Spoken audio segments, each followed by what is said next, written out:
Hello. We all think we know everything we need to know about Microsoft Word. However, most people do not understand how to use styles. It's a basic function that Microsoft really wants us to use. Most of us manually format things. For instance, this is a title. I'm going to change it to bold. I'm going to center it, and I'm going to bump it up a couple sizes. There we go. And then this next, that's a paragraph title. I'm going to make that bold. There's another one. I'm going to make that bold. And this is a subparagraph. I'm going to make that underlined and indented. I'm going to do the same thing with this one, underlined and indented. And this one here, that's a main paragraph, so I'm just going to make it bold. Okay, good. That's normally how we format things. It's all manual, and that's unfortunately it's not as efficient as we could be. So I'm going to hit undo a bunch of times, get us back to the beginning. And this time we're going to use styles. So there you have a style for titles. So you basically click on that. It's got that paragraph selected or that line selected. You hit title. And this one here is a heading for a paragraph. So heading 1 is what they have set up for that. This is a heading 1. And this next one here is a heading 2. And this is a heading 2. And this is a heading 1.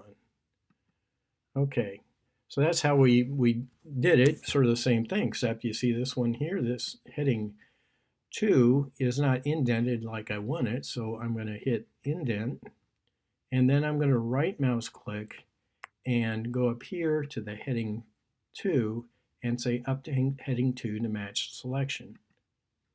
And you see how the other one updated the same way. Now, for instance, let's say if you wanted to make these main paragraph titles a different color, like let's say red. Now you can do the same thing with heading 1. You got it red, it's selected. You can go right mouse click heading 1, update heading 1 to match selection, and voila, the other headings update the same way. Now what's particularly useful about this is you can use these headings, the primary headings and the subheadings and everything, to make a table of contents. So I'm going to go to References, Table of Contents, and hit just whatever default table of contents there. You see how it pulled those headings, heading 1 and heading 2, right into a table of contents?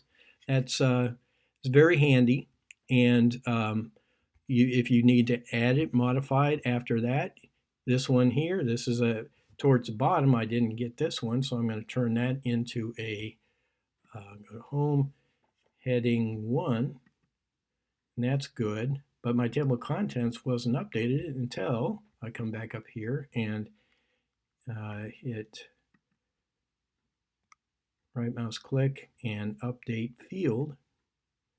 And it's going to ask me how you want to update it. Update the entire table, hit OK, and it adds that to the table of contents automatically.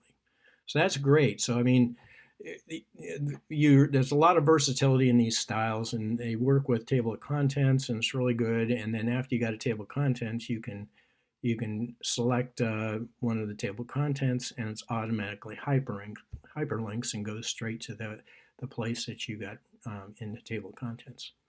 So that's a rough cut on how to use styles in Microsoft Word.